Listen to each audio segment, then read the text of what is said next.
I think there are a lot of people on YouTube doing Chinese like videos. I don't think I'm contributing anything more. But what I think is missing here from what I see, because I usually watch English videos on YouTube and I feel like all I see is the pro China type of content. I rarely see someone with my background talk about this kind of stuff. And every time we are critical of our own party, of our own government, it really is not a government, it's not elected, it doesn't have more than one party. A lot of people shame the dissidents, they call them names and say that they hate themselves, which is really ironic. You see all these people that are so critical of their own government, presidents, prime ministers, but they never get that. Part of me feels like it's almost my responsibility to criticize an authoritarian regime. And I don't think that should be controversial. I don't think that should mean that I hate myself or hate something about me. All right, what else? I have another question. What aspects in China did they get right? Not the CCP, but everyday life. I think when you live under an authoritarian regime, you have to learn how to cope. I don't want to put them on a pedestal. Like, this is not to glorify their experience or their trauma. I don't think we should do that. I think we should acknowledge it and look right at it.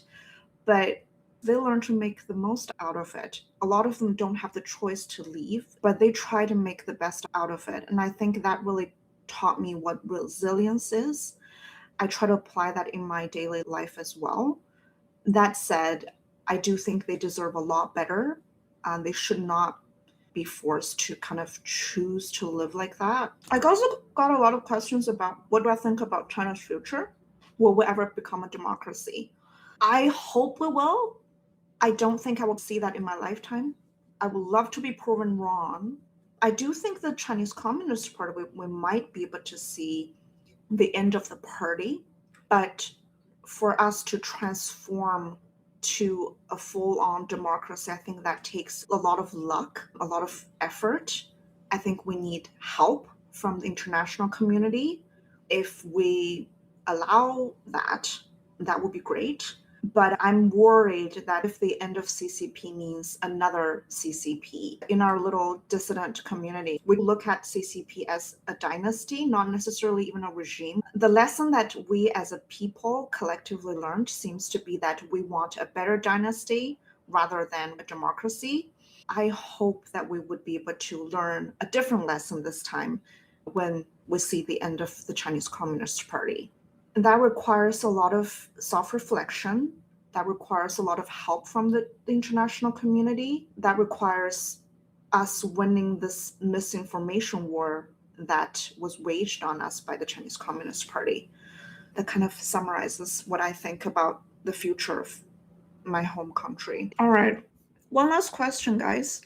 How does your family view China versus you? I'm going to keep family out of this for safety reasons, but I can talk generically about the general dynamic in families in China. I feel like a few years back, people have a hard time to relate to how we feel, just how divided can family members be on certain issues. One of the hallmarks is, COVID. During COVID times, I think there's a lot of family broken to pieces in a way because of this misinformation war. But right now, I think everything is so polarized, right? If you have family members, they're like, one is far right, one is far left, and they're suddenly like talking about politics at a dinner table. I think that is true to a lot of like younger Chinese people who have awakened, sort of like doubting, challenging the authority or the indoctrination a little bit. I think it creates a lot of tension among families. And it's hard. It is hard. This is a question that I had from one of you. The question is, what sources do you like to use? Which English sources do you recommend? For my work specifically, I think it's really hard these days because there's just so much information and the CCP's infiltration is really relentless. But I do check Wall Street Journal, I check the New York Times sometimes, although I feel like their coverage has gotten a little bit weird. I check Reuters, Radio Free Asia. I follow a lot of Substacks.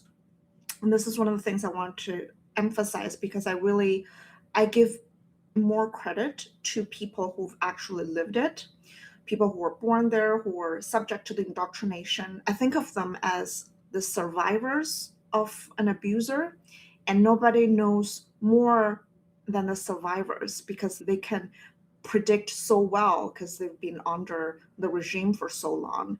That means I do check a lot of Mandarin channels. Like one of my favorite reporters, Chai Jing, she had been a journalist in China before she became a YouTuber. There's a lot of Substacks. These days, if I'm honest, I trust more specialized publications. So I don't give much credit to a news outlet that is trying to cover everything. I trust more if some site is focused on China. For example, like the Weir China, they do a lot of reporting on Chinese economy and all that kind of stuff. So I will include a list in the description of this video. There is a question about religion in China. When I was growing up in China, I had a friend and her whole family was Christian. They have to do their Sunday gatherings secretly. And it's not like somewhat knocked on the door and asked for, oh, like you can't do all of this. They did that voluntarily because I think deep down, every religious person in China knows that you should not be doing that. If you want to join the Chinese Communist Party, actually, you have to declare that you're an atheist. I think there is a lack of religion, especially independent religion in China. So it wouldn't be good if you're religious out and open in China, especially if you're part of an organization. That is going to be very unfortunate for you. But of course, they won't say that. They won't tell you that, oh, we don't want Christianity. They wouldn't say that. But they would quietly tame all the religious organizations. They make sure that they're under the control of the Chinese Communist Party. And they do so quietly and effectively so they never form an organization because they're worried about a higher authority and a higher external authority all the time. They're so paranoid. That is not something that you can do freely in China.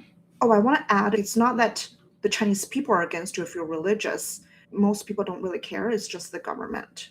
It is terrifying, honestly, to live as a Chinese Canadian here in this country. You don't know who you can trust. They've infiltrated this country so much that for us who are critical of the regime, we can't even feel safe to connect within our own community. You guys don't understand like how much I prepared myself before I started this channel. I also want to say like I started to get letters from people who've been through something similar. I think I almost cried when I read those letters because I know exactly how they feel and it gives me so much more meaning. I love our community and I'd love to see this channel grow. And some of you were here when I had only 100 subscribers. You will inevitably see me make mistakes, see me grow, and I'm just excited for all of it. All right. Have a good night.